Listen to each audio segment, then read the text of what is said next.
안녕하세요. 이서방입니다. 네, 뭐 세계 최대의 배터리 셀 업체라고 할 수 있는 노스볼트에서 충격적인 이제 발표가 있었습니다. 자, 우리나라 2차 전지 산업에서는 이게 악재로 반영이 된 모양인지 오늘 LNF 주가가 5% 가까이 빠지면서 마감된 상황인데 과연 이 사태의 정확한 내용이 무엇인지 그리고 악재인지 호재인지 좀 객관적으로 바라봐는 시간 지금부터 가져올 테니까 관심 있으신 분들 오늘 영상도 끝까지 재미있게 시청해 주시길 바라겠습니다. 자, 노스볼트 사업을 축소하겠다라는 발표가 있었고요. 그로 인해서 구조조정을 이제 진행하겠다. 유럽의 배터리 산업이 굉장히 좀 심각한 타격이 있겠구나라는 그런 인지를 하게 만드는 발표였던 것 같습니다. 사업을 축소하는데 이제 뭘 했었느냐? 노스볼트는 전략적으로 밸류 체인을 다 구축을 하려고 있었어요. 자, 최고로 이제 귀한 광물이 될 거다라고 했던 리튬 톨링부터 시작해가지고요. 자, 소재 산업이라고 할 수 있는 양극재, 음극재도 이제 준비를 했었고, 그 다음에 배터리 셀 만드는 건 당연하고, 그 다음에 뭡니까? 이 배터리 재활용까지 자기네들이 밸류 체인을 완벽하게 구축하면서 유럽에서 누구도 따라올 수 없을 정도의 이제 규모를 유지하고자 했던 데가 노스볼트였는데, 지금은 이제 상황이 녹록치 않아졌다라고 판단을 한 것 같습니다. 자, 그래서 독일에 지금 운영 중에 있던 배터리 셀 그 공장은 계속 가져간다. 나머지 양극재, 음극재 시설, 리튬 톨링 사업부, 그다음에 재활용 사업부까지 매각을 하던가 아니면 나머지 분야에 합병을 하면서 몸집을 축소하겠다라는 발표를 했고요. 구조조정이 엄청나게 일어나지 않을까 싶습니다. 좀 우려스러운 부분이 많은데 하여간에 이 부분에서 셀 그 관련한 사업부만 유지를 하겠다라고 충격 발표를 한 게 이제 어제 기사가 돼서 바로 이제 나왔습니다. 자, 그러다 보니까 어떻게 돼요? 노스볼트 전체가 유럽 배터리 산업 전체가 지금 위태위태하다는 소문이 돌면서 그쪽하고 중장기적인 공급 계약을 맺어놓은 LNF가 가장 큰 어떤 영향을 받을 수밖에 없다라고 생각을 하시면 되지 않을까 싶습니다. LNF 노스볼트와 굉장히 큰 규모의 계약을 이제 올해 진행을 했었고, 실질적으로 납품이, 양극재 납품이 진행되는 게 25년 말에서 26년 정도로 제가 알고 있거든요. 자, 이 시점 이전에 노스볼트가 사업 전체를 그냥 축소해버린다라고 하니까 이게 또 악재로 영향을 끼치지 않을까 걱정하시는 분들이 많으실 것 같아서 오늘 추가적인 내용 어떤 부분으로 해석해 봐야 될지 좀 준비를 해봤습니다. 자, 그 와중에 이제 양극재, 음극재는 어떻게든 조달을 받아야 되니까 노스볼트 입장에서 우리가 사업을 직접 하고 있던 거는 접되 이제 그만큼 필요량을 갖다가 다른 나라들에서 이제 수급을 받겠다라는 얘기를 합니다. 자, 그래서 이게 이제 중국이 될 수도 있고 우리나라가 될 수도 있고 선택지가 나눠진다 이렇게 얘기를 했는데 제가 볼 때 중국은 거의 뭐 90% 이상 배제가 되지 않을까 이게 제 개인적인 생각입니다. 자, 그럼 노스볼트는 지금 어떤 상황이길래 이렇게 사업 축소를 하게 됐는지 그 배경부터 좀 살펴봐야 될 것 같아서 다른 기사를 좀 갖고 와봤습니다. 자, 노스볼트가 경쟁력을 회복하기 위해서 하여간에 굉장히 애를 쓰고 있대요. 그래서 노스볼트의 최대 주주인 폭스바겐도 독일에 이제 공장을 폐쇄하는 거를 검토할 정도로 지금 독일 자동차 산업군 자체가 굉장히 좀 안 좋은 상황으로 흘러가고 있다. 요거를 먼저 이해를 하셔야 될 것 같습니다. 자, 왜 그럴까요? 이 중국 때문에 그렇습니다. 중국이 저가 경쟁을 펼치기 때문에 그래요. 저가 경쟁을 가뜩이나 공산당 뒷배 업고 펼치고 있는데 얘네가 이제 여기다가 유럽 쪽에다가 수출을 하잖아요. 굉장히 싼 자동차들을. 그것도 전기차로 출시를 합니다. 자, 그래서 신차를 갖다가 막 내보내면 유럽연합에서 뭐 줘야 됩니까? 친환경차를 샀으니까 보조금을 줘야 된단 말이에요. 자, 이 보조금 혜택을 직접적으로 가져가는 건 결과적으로 누굽니까? 중국이에요. 중국 공산당한테 이 보조금이, 불법 보조금이 막 흘러 들어간다. 그러니까 이거는 유럽 내에서는 얘네가 산업 생태계 자체를 우리가 먹고 사는데 30% 이상이 자동차에서 나오는데 유럽 산업 생태계 전체를 중국이 망치고 있다라고 생각을 하는 거죠. 자, 그래서 유럽연합에서 뭘 만드느냐? CRMA라는 인플레이션 감축법을 또 만듭니다. 그래서 중국 기업들도 우리 대륙 현지에 와서 공장을 짓고 여기에 산업군을 형성을 하지 않으면 너네 세금 혜택 못 줘. 그러니까 관세를 많이 물던지 아니면 세금을 뱉어내든지 둘 중에 하나 선택을 해라고 하면서 중국과 사이가 지금 악화되고 있는 상황이죠. 자, 그 와중에 유럽 최대의 배터리 셀 업체라고 하는 노스볼트가 야, 중국 거랑 우리 경쟁에서는 경쟁력이 도저히 있을 수가 없어라고 하면서 양극재 생산 뭐 리튬 톨링 이런 거를 포기해 버린다는 얘기예요. 자, 그래서 이 중국이 어떤 산업군에 있어서는 굉장히 재앙과 같은 존재로 지금 취급을 받고 있는 상황인데, 이런 와중에 중국 양극재를 갖다가 노스볼트가 채용을 한다? 이거 자체가 제가 볼 때는 앞뒤가 안 맞는 얘기로 좀 받아들이셔야 될 것 같고, 이거 그러면 중국에서 안 받으면 누구 어느 나라 거를 쓸 거냐? 어느 나라 거 쓰겠어요? 뭐 당연히 바스프 같은 독일 현지에 있는 기업들도 좋은 기업들이 있지만 세계 최대의 양극재 생산 능력을 갖고 있는 나라는 우리나라입니다. 에코프로 BM이 됐든 LNF가 됐든 이런 추가적으로 공백이 생길 만한 양극재 납품은 우리나라 기업이 가져갈 확률이 상당히 높다. 이렇게 보시는 게 좋지 않을까 싶습니다. 자, 그래서 이제 노스볼트는 내가 직접 손을 대서 사업성이 안 나올 것 같은 후보군들은 1차적으로 다 정리를 하고 그나마 좀 살려둬야 될 것 같은 부분들만 합병을 하면서 몸집을 축소하려고 한다라는 게 골자고요. 자, 이렇게 됐을 때 이제 직접적으로 타격을 받는 또 하나의 집단이 나오게 됩니다. 어디일까요? 투자자들이에요. 이것도 되게 재밌는 얘기인데, 자, 보시죠. 직접 투자자의 면면을 보면 굉장히 화려합니다. 자, 1대 주주가, 최대 주주가 폭스바겐이에요. 전체 지분 20%를 지금 보유하고 있는 상황인데, 노스볼트가 정리해고 해야 되고, 뭐 지금 산업군 다 축소해야 되고 재편해야 되고 하는데 얘네가 관여를 안 할 수가 없죠. 저 밑에 보시면은 골드만삭스, 어이구 이름만 대면 알만한 뭐 공매도의 왕이네요. 네, BMW, 지멘스, 블랙록, 기타 등등등이 이 노스볼트에 막대한 지원금을 지금 투자를 해놓은 상황입니다. 자, 당연히 내가 뽑아먹을 돈에 어떤 문제가 생길 수 있다라고 하면은 이 사업에 직접 개입을 해가지고 구조조정이라든가 뭐든 이렇게 이행을 하게끔 압박을 넣는 주체가 이런 투자자 그룹이라고 볼 수 있을 것 같아요. 자, 그래서 투자자 그룹은 현금 유출을 겪고 있으며 비용 절감 계획에는 7,000명 인력 규모에 대한 구조조정까지 지금 할 예정이다라고 하니까 굉장히 이제 그러니까 배터리 셀 제조에만 전심 전력으로 우리가 이제 움직여 보겠다. 우리 좀 한번 회생할 수 있게 투자자 여러분들도 양해를 부탁드린다라고 하는 것 같아요. 자, 그래서 이게 면면을 좀 보면은 투자 주체가 누구다? 우선 폭스바겐, 그다음에 골드만삭스, 블랙록, 뭐 또 여러 군데 미국도 그 투자 그 기관들이 있어요. 이런 큰 손들이 손을 댄 사업이 노스볼트이기 때문에 노스볼트의 사업 축소 이 부분에 대해서 어떤 M&A라든가 합병 같은 절차를 무난하게 추진하기 위해서 이 투자자, 기관 투자자들의 움직임이 굉장히 바빠질 걸로 보입니다. 자, 여러분들 얼마 전에 골드만삭스에서는 뭐라고 했습니까? 반도체 관련주가 고점이다라고 리포트 한번 썼었죠. 그리고 또 얼마 전엔 어디입니까? 모건 스탠리는 2차 전지, 그것도 한국의 2차 전지 관련주가 최근에 굉장히 저평가받고 있으니까 이거 매수해야 된다라고 리포트를 썼었어요.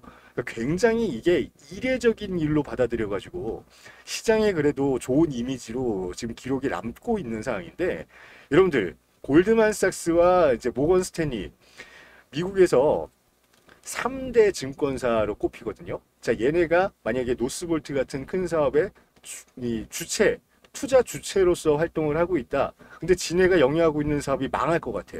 그럼 여러분들 같으면 어떻게 움직이겠어요? 자, 그래서 이런 부분에 대해서도 약간 접점이 좀 생기지 않나 싶습니다. 자, 여기서 이제 하나를 더 모을 수 있는 게 올해 초에 있었던 얘기를 보시면 좀 이해가 빠르실 것 같아요. 올해 초까지만 해도 노스볼트가 워낙에 잘 나가는 배터리 회사로 각인이 됐었고, 그 다음에 유럽에서는 이 정도 규모 캐파를 따라갈 만한 후발주자가 포착이 되지 않았기 때문에 굉장히 이 대규모 투자를 원하고 있었습니다. 노스볼트 측에서.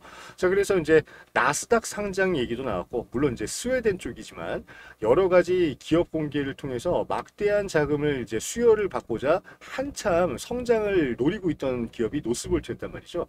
자, 보시면은 노스볼트의 이제 주 투자 주체들이 또 한 번 언급이 됩니다. 폭스바겐이 지분 20% 이수해서 최대 주주. 캐나다 연금 투자도 지금 엮여 있고요. 골드만삭스, 블랙록, 블랙스톤 등이라고 돼 있으니까 이 밖에도 얼마만큼 많은 이 증권가 이 기관들이 손을 댄 기업이 노스볼트인지 대략적으로 아실 수 있을 것 같습니다. 자, 밑에 보시면은 기업 공개를 하려고 추진을 했었는데 주관사를 누구로 선정을 하느냐? 골드만삭스와 다름 아닌 모건 스탠리를 기업 공개 주관사로 선정을 해서 이 상장을 준비했었던 일이 이제 얼마 전이었다라는 거 여러분들 아실 수 있습니다. 자, 물론 모건 스탠리가 직접적으로 투자를 했는지 어디까지 개입이 돼 있는지 뭐 정확한 자료를 제가 파악하진 못했지만 결과적으로 이 정도까지 어떤 접점이 있다. 그러니까 노스볼트와 연계가 있는 기관들이다라고 인지가 된다라고 하면 얘네가 이제 노스볼트 구조 조정에 굉장히 유리한 측면을 좀 부각을 시키고자 2차 전지 관련주들의 주목성을 좀 높이려고 했던 게 아닐까 싶어요. 물론 2차 전지 관련해서 내년부터 당장 유럽 저희 이산화탄소 감축 관련된 이슈와 전기차 전환율에 대한 이슈거리가 굉장히 강하게 부각이 되긴 하겠지만 전반적으로 봤을 때 뭡니까? 이 시장은 분위기를 타고 이슈거리를 만들어야 시장 쪽에 수급이 쏠릴 수밖에 없다는 얘기예요. 그러니까 골드만삭스도 마찬가지, 모건 스탠리도 마찬가지, 노스볼트의 재정 상황이라든가 산업 구조에 뭔가 이상 징후가 있다는 건 진작에 발견을 했다라고 저는 생각을 합니다. 자, 이상 징후가 발견이 됐어요. 구조조정 가야 되고 이 사업군을 인수해갈 만한 기업들을 찾아야 됩니다. 그러니까 인수 M&A를 이제 추진을 할 건데 이 인수 합병 작업을 추진하는 주체도 당연히 이 기관들이 될 거란 말이죠. 자, 그래서 SOS를 이쪽에다 쳤다는 얘기가 또 들리기 시작합니다. 모건 스탠리와 골드만삭스에다가 우리 사업군 재편을 좀 알아봐 줘라. 그래서 자문을 구했다는 뉴스가 곳곳에서 포착이 되고 있고 이런 이야기가 흘러나오기 전에 보다 2차 전지 산업 전반군에 대한 어떤 긍정적인 이미지를 최대한 입혀야 되는 게 이 미국 투자 기관들의 어떤 입장이 아닐까 이런 생각을 하게 됐습니다. 자, LNF를 추천 종목 2위에 올린 이유는 뭘까요? 여러분들 요거 보셨겠지만 제가 상당히 좀 의아하다라고 판단이 됐었거든요. 그러니까 갑자기 진짜? 자, 모건 스탠리에서 갑자기 이런 리포트를 내? 우리나라 기업들 이름도 잘 모를 것 같은 그런 애들이. 자, 근데 다 알고 있다. 그건 저도 뭐 예전부터 많이 봤으니까 인지를 합니다. 자, 그런데 오버웨이시잖아요. 그러니까 비중 확대입니다. 비중 확대에서 첫 번째로 꼽는 기업이 어디냐? LG 엔솔이에요. 당연히 뭐 캐파도 늘어날 거고, 그렇죠? 점유율은 뭐 CATL한테 밀려서 계속 떨어지고 있다라고 하지만 유럽 시장에서의 성장은 제일 확실하게 보여줄 수 있는 기업이 LG 엔솔이 또 하나다. 자, 두 번째 픽이 어디입니까? LNF예요. 그러니까 LNF가 어디랑 연관이 있습니까? 노스볼트랑 연관이 있잖아요. 자, 노스볼트가 양극재 사업을 포기해. 하지만 현재 진행 중에 있는 그 배터리 셀 산업은 유지를 합니다. 그 정도 캐파는 유지를 하고 거기다가 캐나다 그 국부 투자를 받았기 때문에 퀘벡 쪽에 배터리 셀 공장 뭐 2년 동안 유예가 되긴 했지만 지연이 되긴 했지만 진행을 할 겁니다. 자, 그렇다 보니 거기에 양극재를 직접 자기네들이 자체 조달해가지고 집어넣으려고 했던 계획이 깨진 거잖아요. 자, 플러스 알파로 자기네들의 공백을 메꿔줄 수 있는 양극재를 어디서 구해와야 되는데 지금 가장 유력한 기업이 어디라고 여러분들 판단이 되세요? 당연히 저는 LNF라고 판단이 돼요. 자, 자기네들이 얼마만큼의 양극재를 준비했는지 모르겠지만 이게 10기가와트시 정도인지 20기가와트시 정도인지 아직까지 모릅니다. 자, 그런데 이걸 갖다가 사업군을 철수한다는 얘기는 이만큼의 공백을 갖다가 다른 기업에서 이제 다시 발주를 넣어야 된다는 얘기예요. 다른 기업에다가. 자, 이 발주를 넣을 때 중국 기업과 우리나라 기업 등에 이제 알아본다라고 얘기가 나왔는데 중국 기업에 하겠습니까, 여러분들? 중국 기업에 하겠어요? 자, CATL 같은 경우 저 유럽 진출을 갖다가 얘기를 하면서 공장을 지금 확대 생산을 하겠다라고 했는데 그 최종 목표가 우선 100기가와트였어요. 100기가와트시면 어마어마합니다. 정말 어마어마한 얘기고 이게 거의 100만 대 수준의 전기차에 장착될 만한 배터리니까 유럽의 모든 배터리를 뭐 우리가 다 점령을 하겠다는 목적이 있었던 것 같아요. 그런데 법이 바뀌고 녹록치 않은 환경이 이제 감지가 되니까 뭐라고 하느냐? 100기가와트시까지 늘리진 않을 거야. 우리 1차적으로 70기가와트시 정도로 우선은 기존 계획을 축소한다라고 얘기할 정도입니다. 그러니까 CATL 뭐 BRD 등등 양극재 기업이 됐든 배터리 기업이 됐든 유럽 쪽 진출을 해서 현지에서 팔아먹어야 되는 거는 다 똑같은데 우선 뭐예요? 가장 기술력이 좋고 중장기적으로 믿을 만한 벤더라고 확신이 드는 기업들은 우리나라 기업이 1번이에요. 자, 그러니까 그래도 다홍침하려고 같은 값이면 다홍침하고 우리랑 연이 있었던 LNF 쪽에 어떤 발주를 넣을 확률이 가장 지금으로서는 높게 점쳐지지 않을까라는 게 제 개인적인 생각입니다. 그걸 알고 있기 때문에 뭐 이 모건 스탠리 같은 굉장히 유명한 이 증권 업체죠. 그런 기업이 LNF를 오버웨이트 두 번째 아마 토픽으로 추천하지 않았을까라는 그런 아마 상상을 좀 하게 만드는 내용이지 않을까 싶습니다. 자, 우선은 지금 노스볼트 관련해서 내용을 좀 잠깐 간단하게 좀 들여다봤고요. 이제 또 다른 내용이 오늘 또 속보로 또 떴습니다. 자, 파나소닉 에너지가 이제 4680 양산 준비가 끝났다라는 소식이 들려왔어요. 자, 테슬라에다가 갖다 줄 이제 물량을 갖다가 테스트 물량을 제공했다라고 지금 알고 있고, 그 관련해서 OK 사인이 떨어진과 동시에 이제 일본 자국에 있는 배터리 공장에서 4680 배터리 대량 양산 체제의 시작을 이제 알릴 걸로 예상이 됩니다. 자, 일본 내에서 배터리 4680 수요를 잡았다. 또 이제 어디가 있습니까? 미국이 있어요. 미국의 거점이 어디냐? 네바다와 캔자스 시티입니다. 현재는 네바다주에서 이하나70 배터리를 만들고 있는 상황이고, 캔자스 시티에 새로 지어지는 공장은 25년 1분기에 준공인데, 자, 여기서 이제 만들어질 배터리는 전량보다 4680이 될 가능성이 상당히 높은 상황이다라고 지난 시간에도 말씀드렸습니다. 자, 캔자스 시티 공장에서 우선은 25년 말까지 대량 양산 어느 정도까지 수요를 잡는 쪽의 목적을 지금 띄고 있다라고 보시면 좋을 것 같고, 거기에 들어가는 양극재는 또 어디 거가 쓰일 건지 요거에 대해서 주목을 해보셔야 된다라고 말씀을 드렸어요. 자, 2025년 말까지 우선은 양산을 준비하고 있는 파나소닉의 입장, 딱 이제 여러 매체에서 감지를 하실 수가 있는데, 중요한 거 내용이 이제 여기에 나옵니다. 자, 여기에 나오는데 밑에 보시면 뭐라고 되어 있습니까? 파나소닉 얘기가 먼저 나오죠. 캔자스주 데소토 배터리 공장에서 레드우드가 양산하는, 그래서 납품하는 소재를 첫 번째로 사용할 걸로 알려졌다라고 공지를 합니다. 아예 고지를 해버리고요. 한편 도요타도 레드우드 머티리얼즈, 그러니까 LNF와 조인트 벤처 하려고 했던 업체입니다. 그리고 기술 관련해서 이제 협약을 맺은 업체예요. 우리가 만약에 배터리 재활용해서 양극재 만들려면은 너네 기술을 좀 도입해가지고 공동사업을 했으면 좋겠다. 2021년부터 얘기 나왔던 그룹이 레드우드 머티리얼즈입니다. 테슬라 생태계에 속해 있고요.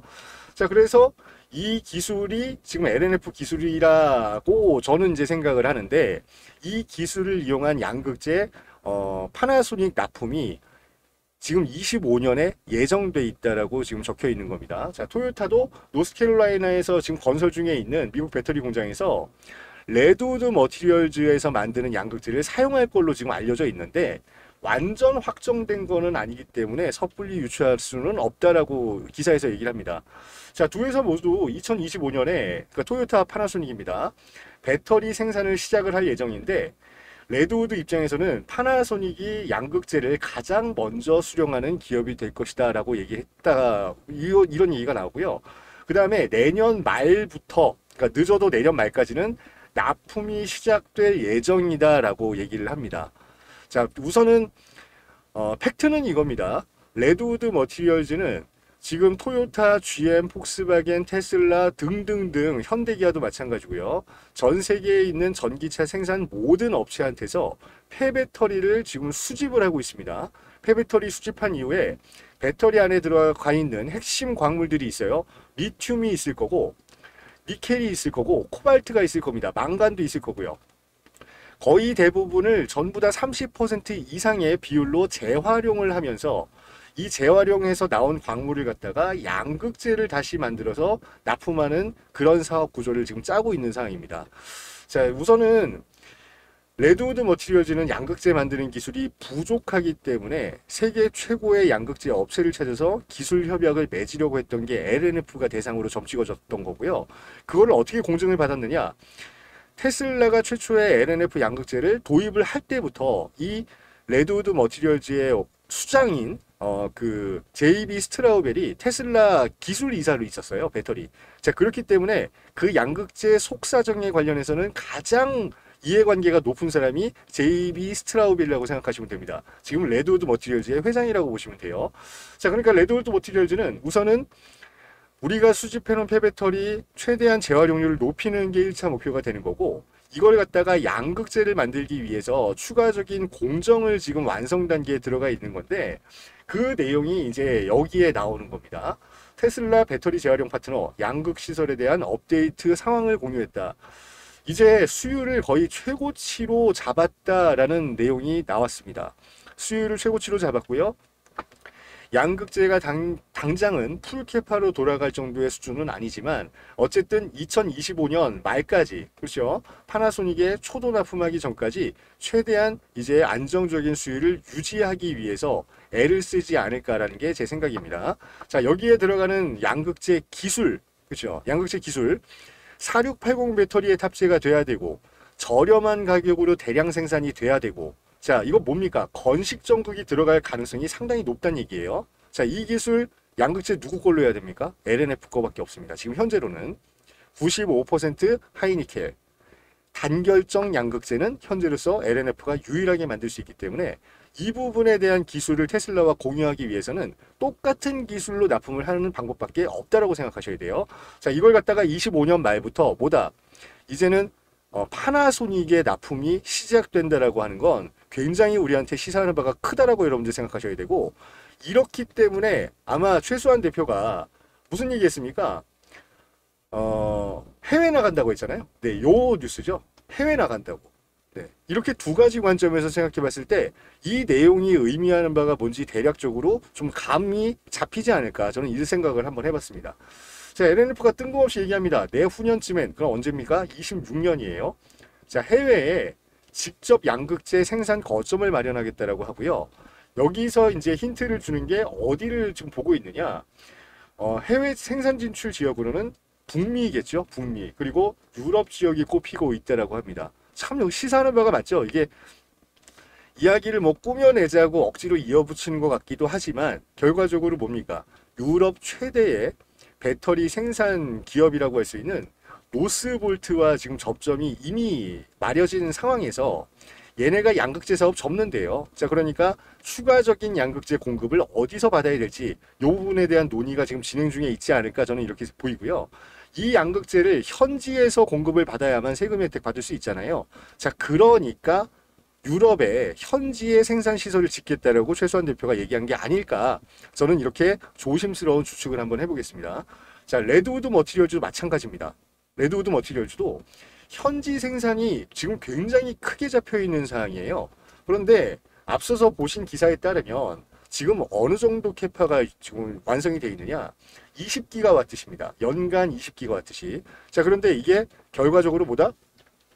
전체적인 목표량의 5분의 1 수준이 이제 막 시작됐다라고 하는 겁니다. 자, 연간 20기가와트시 생산 시설은 이제 1공장 얘기를 하는 거고요. 나머지 4개의 공장이 추가적으로 지금 시설이 이제 만들어질 예정인데, 그 시설을 다 만들고 나면 얼마다? 연산 100기가와트시의 전기차 탑재할 수 있는 배터리 양이라고 생각하시면 됩니다. 자, 이 100기가와트시 중에 지금 5분의 1 공정이 완성됐다라고 하면서 파나소닉의 초도 물량 납품이에요. 자, 나머지는, 그쵸? 이게 만약에 LNF가 미국 간다 그러면 나머지는 어떻게 될까요? 저는 여기에서 더 큰 게 온다라고 생각을 해요. 사실은 여기에서 최수환 대표가 얘기하는 거, 미국 진출을 우리가 26년까지 해내겠다라는 게 뭘 의미하는 건지 상당히 좀 큰 숨어있는 의미가 있지 않을까, 이렇게 생각을 들게끔 하는 그런 내용이 아닐까 싶습니다. 자, 어쨌든 최수환 대표는 2026년까지 해외 진출에 대한 목적을 정확하게 밝혀놓은 상황이고요. 앞으로의 시장 어떻게 흘러갈지 모르겠지만 우리가 최대한 유연하게 대처할 만한 준비는 다 끝났다라고 얘기를 합니다. 자, 그리고 주주 환원 관련해서 주주 서한을 보낼 정도로, 그러니까 어떤 주가의 관리를 잘못한 거에 대한 책임을 통감한다라고 하는 주주 서한까지 보낼 정도로 지금 또 소통에도 어느 정도 신경을 쓰고 있는 상황인 것 같고, 향후에 어떤 얘기들을 준비하고 있을지 상당히 기대가 되는 상황이 아닐 수가 없다. 자, 그 와중에 노스볼트를 악재로 인식을 한 시장은 5% 정도의 하락을 LNF 주가에 반영을 한 상황이고, 이 상황에서 우리들은 어떻게 대응을 해야 될지 지금부터 굉장히 흥미진진한 얘기들이 많이 나오지 않을까, 이렇게 보이는 시점 여러분들께 좀 공유를 하고자 오늘 이 영상을 이제 만들어 봤습니다. 자, 그 와중에 LNF는 이제 IR을 진행을 하는데 첫 번째 IR이 어제부터 시작이 됐네요. 24년 9월 9일 10시부터 3일간에 걸쳐서 기업 설명회를 이제 진행을 합니다.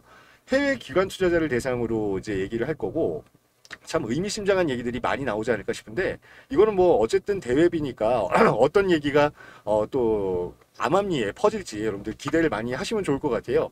홍콩의 CLSA 증권에서 3일간에 걸친 해외 투자자를 대상으로 한 사업 구상을 지금 밝히는 중이고요. 이 안쪽에 어떤 내용들이 추가로 숨어 있을지 여러분들 많은 귀추를 좀 주목해 봐야 될 만한 그런 내용이 있지 않을까 싶습니다. 자, 우리나라에서도 기업 설명회 하죠. 10월 16일 날. LNF 구지 3공장에 이제 새로운 양극재 신설 라인 앞에서 주주분들 대상 혹은 기관 투자자를 대상으로 제대로 어떤 투자 방향을 갖다가 공개를 하겠다. 그러니까 주주분 대상은 아니네요. 기관 투자자 및 애널리스트를 대상으로 이제 사업 방향을 갖다가 얘기할 걸로 보이는데 10월 16일 날 어떤 얘기거리가 또 숨어 있을지 우리가 굉장히 숨죽이고 지켜볼 만한 흥미로운 내용들이 있지 않을까 조심스럽게 예상해 보면서 오늘 영상은 마무리하도록 하겠습니다. LNF 관련해서 내가 이거 어디가 바닥인지 궁금하다 하시는 분들 상당히 많으실 거예요. 주주분들 같은 경우는 분통이 터지시겠지만 이제 곧 엄청난 얘기들이 쏟아져 나올 준비가 끝나지 않았을까. 저는 그런 생각을 이제 뉴스를 쭉 읽어보면서 자연스럽게 하게 되더라고요. 그러니까 여러분들 조금만 더 중장기적인 관점에서 조금만 더 긍정적으로 생각을 하시면서 좀 버티셨으면 좋겠고, LNF 그 와중에 어떤 호재거리가 얼마만큼의 파급력으로 있을 건지 궁금하다 하시는 분들은 대응 전략 마련을 해놨으니까 대응 전략 받아가셔서 투자 판단하시는데 좋은 자료로 삼아 가시길 바라겠습니다. 대응 전략 받아가시는 방법 위에 전화번호 하나 걸어놨습니다. 8120-3321번으로 문자 보내시면 되고요. 문자 뭐라고 보내시면 되느냐? LN이라고 보내주시면 제가 대응 전략 발송해드리도록 하겠습니다. LN 귀찮다 하시는 분들 숫자 1 아니면 혹은 구독이라고 문자 보내주시면 이런 좋은 자료들, 내용 숨어있는 자료들 여러분들께 가감없이 무료로 공개할 테니까 많이 많이 신청하셔서 좋은 내용 꼭 알아가시길 바라겠습니다. 대응 전략 무료로 전송해드릴 대신에 여러분들도 도와주실 부분이 있습니다. 영상 내용이 괜찮았다. 구독과 좋아요 한 번씩 눌러주시면 종목 분석에 정말 큰 도움되고 제가 먹고 사는데도 길이 열린다 부탁을 드리면서 오늘 내용은 마무리할 거고요. 또 구독이라고 문자 보내주시는 분들 요새 많이 계시거든요. 제가 그런 분들한테 하루 한 종목씩 이렇게 급등, 당일날 급등하는 종목들을 추천을 해드리고 있습니다. 그러니까 여러분들이 투자하실 때 안 물릴 수는 없어요. 우리가 모든 종목이 다 상승을 하면은 그건 내가 신이다라고 밖에 얘기할 수가 없는 건데 2차전지 같이 작년부터 많이 이 종목에 물려 계시는 분들 많으실 텐데 이런 종목들 원금 복구를 빠르게 하기 위해서 우리가 어떻게 움직여야 될지 가장 좀 빨리 복구할 수 있는 방법이 이렇게 단타를 칠 수 있는 종목들을 갖다 건드리는 부분이라고 생각을 해가지고 여러분들 저희 채널 구독해 주시는 분들 그리고 구독 문자 보내주시는 분들한테 매일마다 좋은 종목 하나씩 이렇게 추천을 해드리고 있다 말씀을 먼저 드리겠습니다. 하루 한 종목씩만 추천해 드리는데 오늘 성과가 어땠는지 여러분들께 공개적으로 말씀을 드리기 위해서 자료 마지막으로 좀 보고 마무리를 하도록 하겠습니다. 자, 어제 저한테 이제 저녁 8시 이분에 구독이라고 문자를 어떤 시청자분께서 보내주셨겠죠? 자, 오늘 그러니까 금요일 날 보내주신 문자에 대해서 오늘부터 종목 추천이 들어갔습니다. 한농화성 제가 추천을 해드렸고요. 자, 매수가 18,000원 그리고 매도가는 정확하게 10% 상승했을 때 매도하시라고 19,800원 매도가를 정확하게 제가 찝어드렸습니다. 자, 그리고 밑에는 간단하게 이 종목이 왜 오를지 재료에 대한 내용 써드렸고 이 차트 흐름 정확하게 읽은 다음에 매도가에 도달하는 순간 매도를 하시라고 아주 자연스럽게 빠르게 매도하시라고 강조 신신당부를 하면서 추천해드린 종목이 오늘 한농화성이라고 말씀드리겠습니다. 자, 한농화성 아침에 제가 문자를 언제 보내드리냐면 아침 8시 50분쯤에 보내드려요. 그러니까 여러분들이 문자를 받으시자마자 바로 주식창을 띄우신 다음에 장 시작해가지고 시초가 인근에서 매수하실 종목들만 제가 권해드린다. 요거 먼저 말씀드리고요. 왜 그런 말씀을 드리는지 오늘 분봉 차트 간단하게 분석을 하면서 이거 보도록 하겠습니다. 자, 보시면 시초가 얼마입니까? 17,750원이에요. 제가 아까 전에 매수하셔라 했던 금액이 얼마입니까? 18,000원. 그리고 매도하셔라라고 말씀드렸던 금액이 19,800원입니다. 그래서 10% 수익을 보고 빠져나왔으면 좋겠다라는 게 제 개인적인 생각이었는데 구간을 좀 체크를 해보자면 여기가 18,000원이고요. 그리고 19,800원 도달 시점이 이쯤입니다. 19,750원 시점 이쯤이고요. 자, 그러면 여기에서 여기까지 올라가면 뭐다? 미련 없이 매도하시고 나머지 장 마감할 때까지 시간은 뭐다? 내 할 일 하셔라 이거예요. 자, 여기까지 투자 우리 창을 들여다봐야 되는데 몇 분입니까? 길어야 25분에서 길면은 35분입니다. 자, 25분에서 35분 안에 몇 퍼센트가 목표다? 10% 수익을 목표로 여러분들이 움직이시면 이거 복리로 따지면 250일 장 열렸다고 했을 때 얼마까지 우리가 돈을 벌 수 있겠는지 상상을 해보시라는 얘기예요. 자, 모든 종목들이 순환매로 돌아가고요. 모든 종목들이 테마를 중심으로 돌아가는 시장입니다. 요즘은 금투세 때문에 죽겠다, 뭐 때문에 죽겠다, 뭐 엔캐리 뭐 그런 얘기 나오고 시장 급락한다 얘기 나와도 꼭 이렇게 테마를 안고 급등하는 종목들이 한두 개씩은 존재를 한다. 자, 이런 쪽에 얼마만큼의 수급이 들어오고 빠지는지 체크는 제가 합니다. 자, 그러니까 여러분들은 뭐다? 시초가에 제가 말씀드린 가격으로 매수 버튼만 누르시면 되고요. 이 정도 급등을 했다. 25분에서 30분 동안 지켜보셨다가 매도 버튼만 누르시면 되는데 요런 종목이 뭔지를 모르시기 때문에 제가 개인적으로 하루에 한 종목씩만 추천을 해드리는 쪽에 방향을 잡았으니까 필요하신 분들은 많이 이런 추천 종목 받아가셔가지고 원금 복구 혹은 이득 볼 수 있는 구간에서 큰 돈 벌 수 있는 기회 꼭 잡아가시길 바란다 말씀을 드리겠습니다. 자, 이거 추천 종목 받아가시는 방법 매일마다 한 종목씩 받아가시는 방법 문자를 보내주시면 됩니다. 8120-3321번으로 문자 구독이라고 보내주시거나 숫자 1 이렇게 보내주시면 매일 8시 50분 아침 8시 50분 전후로 추천 종목 한 종목씩만 제가 문자 보내드릴 테니까 꼭 매뉴얼대로 움직이셔가지고 하루 최소 10% 수익 걷어가실 수 있기를 바라겠습니다.